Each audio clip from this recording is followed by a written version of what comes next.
Hi friends, మన బొజ్జ గణపతి వల్లే మన దేశానికి స్వాతంత్రం వచ్చిందనే విషయం మీలో ఎంతమందికి తెలుసు? అన్ని ఆధారాలతో సహా ఈ యథార్థ సంఘటనల గురించి మీకు తెలియజేయడానికి వచ్చేసాను. నేను కిరణ్ కుమార్ నాగలింగం. నా ఛానల్ పేరు మీకు గుర్తుంది కదండి, అదేనండి కిరణ్స్ ఫ్రెండ్లీ ఇన్ఫో. ఇంకా టాపిక్లోకి వెళ్ళే ముందు ఒకసారి గట్టిగా అందరూ జై బలో గణేష్ మహారాజ్ కి జై. అసలు ప్రపంచంలో మాస్ మహారాజ్ అంటే ఎవరో కాదండి, మన గణపతి మహారాజే. ప్రపంచంలో ఇంతగా మాస్ ఫాలోయింగ్ ఉన్నవారు మరొకరు లేరంటే అతిశయోక్తి కాదేమో. నిజమే కదా ఫ్రెండ్స్? భక్తి పరవశం అనేది ఎంత సున్నితమైనదో అంతకంటే శక్తివంతమైనది కూడా. విదేశాలకు కోల్పోయిన దేశాన్ని సైతం తిరిగి లాక్కునే అంత శక్తి ఉంది దానికి.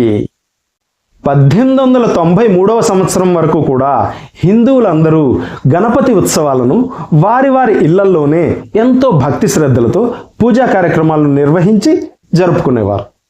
ఆ తర్వాత మట్టి ప్రతిమని దగ్గరలో ఉన్న చెరువుల్లో నిమజ్జనం చేసేవారు. ఆ రోజుల్లో బహిరంగ ప్రదేశాల్లో వీధుల్లో మండపాలను ఏర్పాటు చేసి గణేష్ ప్రతిమలను నెలకొల్పి ఈ పూజా కార్యక్రమాలను పబ్లిక్గా ఎంతో పెద్ద ఉత్సవంలాగా చేయటం అనే ప్రక్రియ, ఈ సంస్కృతి అనేది అప్పటికి లేనే లేదనమాట. ఆ సమయంలో మన దేశం బ్రిటిష్ వారి పాలనలో ఉండేది. కఠినమైన చట్టాలతో ఎప్పుడూ కర్ఫ్యూ లాంటి పరిస్థితులు ఉండేవి. స్వాతంత్రోద్యమాలు జరగకూడదనే ఉద్దేశంతో సభలు సమావేశాలు నిర్వహించకూడదని ఆజ్ఞలు ఉండేవి. అంతేకాక ఒక 3-4 కలిసి తిరిగితే కూడా ఒప్పుకునేవారు కాదు. చాలా కఠినమైన శిక్షలు ఉండేవి. దాంతో ఒకరికొకరికి కమ్యూనికేషన్ సరిగా లేక భారతదేశ స్వాతంత్రోద్యమాలు చల్లబడిపోయాయి. స్వాతంత్రోద్యమకారుల్లో ఏం చేయాలో తెలియని స్తబ్దత ఏర్పడింది.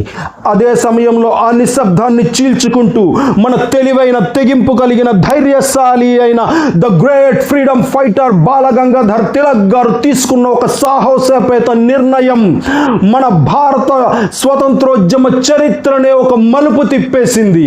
ఇంకా దానిని అమలుపరిచిన తీరు సువర్ణాక్షరాలతో లిఖించబడింది.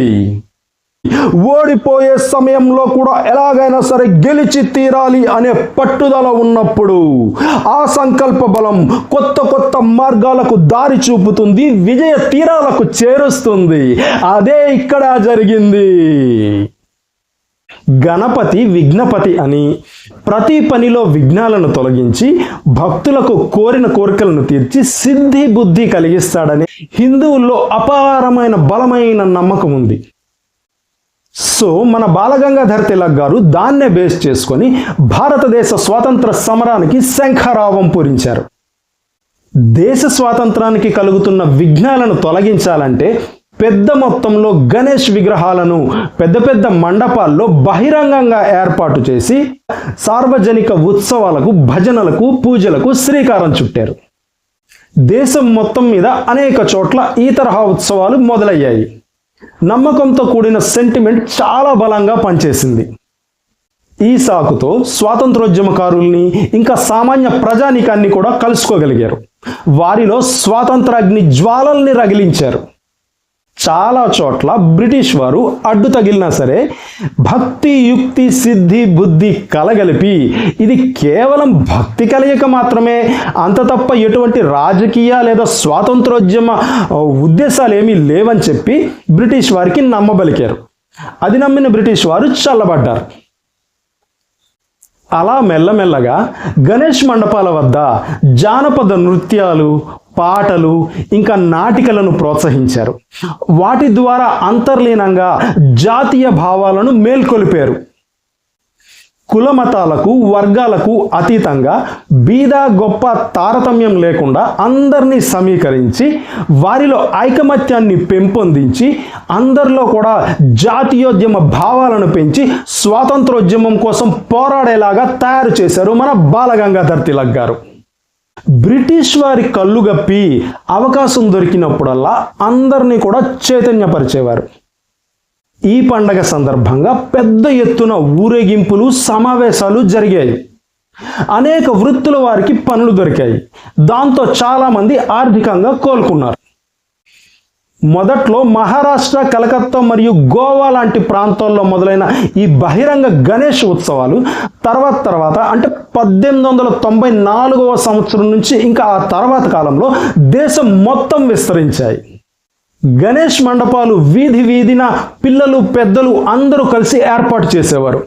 భజనలు, పూజలతో సహా రహస్యంగా స్వాతంత్రోద్యమాన్ని కూడా నడిపేవారు. ఏ విధంగా దేశానికి స్వాతంత్రం తీసుకురావాలి అని చర్చలు కూడా జరిగేవి. ప్రతి గణేష్ మండపం ఒక స్వాతంత్రోద్యమ కేంద్రంలా, ఒక నిప్పు రవ్వలా పనిచేయడం మొదలుపెట్టాయి మన బాలగంగాధర్ తిలక్ గారి దిశానిర్దేశంలో. ఈ పందిర్లు, మండపాల ద్వారా 9 రోజుల పాటు ప్రసాదాలు, అన్నదానాలు, ఇంకా వస్త్రదానాలు విరివిగా జరిగేవి. బ్రిటిష్ వారి హయాంలో అనగదొక్కబడిన వారు పాపం ఎంతో కష్టాల పాలయ్యారు. అయితే వారందరికీ కూడా కొంచెం ఆర్థిక వెసులుబాటు, పూట కూడా గడవని వారికి ఈ ప్రసాదాల వల్ల కొంతవరకు ఉపశమనం లభించింది. ఎండిన డొక్కలు నిండాయి, రగిలిన గుండెలు మండాయి, స్వతంత్రాగ్ని జ్వాలలు వెత్తున ఎగిసాయి. వీధి వీధికో వినాయకుడు, వీధి వీధికో స్వాతంత్రోద్యమ నాయకుడు తయారయ్యాడు. ప్రతి వినాయకుడు ఒక నాయకుడిని తయారు చేశాడు. ఉత్సవాల సమయంలో వేసే నాటికల ద్వారా విదేశీ విష సంస్కృతిని ఎండగట్టి స్వదేశీ సంస్కృతి సంప్రదాయ విలువల్ని తెలియజేసి బ్రిటిష్ వారి అణచివేతతో అనగదొక్కబడిన ఆత్మాభిమానాన్ని తిరిగి పెంపొందించారు. ఒక్కసారి ఆత్మాభిమానంగాని టచ్ అయితే మ్యాటర్ మామూలుగా ఉండదని మీకు తెలుసుగా. ఒక్కొక్కరు దెబ్బతిన్న పులులు, సింహాల బ్రిటిషర్ల మీదకి ఉరికారు. ప్రజలు సంఘటితమై స్వాతంత్రం కోసం తిరగబడటం ప్రారంభించారు. బ్రిటిషర్ల కళ్ళు గప్పి స్వాతంత్రోద్యమాన్ని దేశవ్యాప్తంగా వ్యాపింపజేయడం అంటే మామూలు విషయం కాదండి. ఇది కత్తి మీద సాము వంటిదే. కానీ చాకచక్యంగా, ఎంతో విజయవంతంగా మన బాలగంగాధర్ తిలక్ గారు దీన్ని సాధించారు. ఇది ఒక మాస్టర్ స్ట్రోక్ అనే చెప్పాలి. ప్రజలలో ఉన్న ఈ ఉత్సాహం చూసిన మిగిలిన జాతీయ నాయకులు కూడా పెద్ద ఎత్తున గణేష్ ఉత్సవాలను ప్రతి సంవత్సరం నిర్వహిస్తూ ప్రజలతో మమేకమై వారిలో జాతీయ భావాలను పెంపొందించడం మొదలుపెట్టారు, సఫలీకృతమయ్యారు. ఇదే అదునుగా మన లోకమాన్య బాలగంగాధర్ తిలక్ గారు వీర శివాజీ జయంత్యుత్సవాలను కూడా నిర్వహించడం మొదలుపెట్టి ప్రజల్లో దేశభక్తిని మరింతగా పెంపొందించారు. అగ్నికి ఆజ్యం తోడైనట్టయింది జాతీయోద్యమానికి. ఈ బహిరంగ సార్వజనిక ఉత్సవాల వల్ల ఎందరో స్త్రీలు ప్రేరణ పొంది ఇల్లు వదిలి జాతీయోద్యమంలోకి ఝాన్సీ లక్ష్మీబాయిలా దూకారు. ఎప్పుడైతే ఉద్యమంలోకి స్త్రీలు ఎక్కువగా రావటం మొదలు పెట్టారో అప్పటి నుంచి మిగిలిన పురుషుల్లో పౌరుషం పెరిగి మేం కూడా వస్తాం, మాకేం తక్కువ, మేమేం తక్కువ అంటూ, అవసరమైతే దేశానికి ప్రాణాలు అర్పిస్తాం అంటూ మిగిలిన వారు కదం తొక్కారు. దాంతో ఉద్యమం ఉత్తుంగ తరంగంలో ఉవ్వెత్తున ఎగసిపడింది. మండపాల్లో వినాయకుని విగ్రహాన్ని ఇంకా శివపార్వతులను పూజించడంతో పాటు వీర శివాజీ మరియు ఝాన్సీ లక్ష్మీబాయిల విగ్రహాలను కూడా ఏర్పాటు చేసి వారిని కీర్తించడం మొదలుపెట్టారు. దాంతో జాతీయోద్యమం మరింత ముందుకెళ్ళింది, మరింత వేడెక్కింది. తర్వాత ఈ ఉత్సవాలను ఆపాలని బ్రిటిష్ వారు ఎంత ప్రయత్నించినా సరే ప్రజల్లో వచ్చిన తిరుగుబాటుతో వారు ఆపలేకపోయారు. వారి చేయి దాటిపోయింది. వినాయక నిమజ్జనం ఊరేగింపులో గణేశుని పాటలు మరియు నామాలతో సహా స్వాతంత్ర నినాదాలు రెట్టించిన ఉత్సాహంతో మిన్నంటడం మొదలయ్యాయి. ఇది ఒక సామాజిక చైతన్యం. ఆ చైతన్యంలో నుంచి ఉద్భవించిన విప్లవం స్వాతంత్ర విప్లవం. దైవభక్తి నుంచి దేశభక్తి ఉప్పొంగి దేశమంతా మార్మురోగి అనేక ఉద్యమాలకు, అనేక పోరాటాలకు, అనేక తిరుగుబాట్లకు కేంద్ర బిందువు అయ్యాయి ఈ గణేష్ మహోత్సవాలు. బాలగంగాధర్ తిలక్ గారు ముందు చూపుతో చేపట్టిన ఈ బహిరంగ గణేష్ ఉత్సవాల వల్ల దేశంలో ఎంతో మంది యువ నాయకులు తయారయ్యారు. మండపానికో నాయకుడు తయారయ్యి అందరూ సమిష్టి కృషితో వివిధ పద్ధతుల్లో వివిధ రకాలుగా అందరూ కలిసికట్టుగా బ్రిటిషర్లతో పోరాడి దేశ స్వాతంత్రాన్ని సంపాదించగలిగారు. ఇదండి సంగతి. మన బొజ్జ గణపతి గారు ఈ విధంగా మన దేశానికి స్వాతంత్రం తెచ్చిపెట్టారనమాట.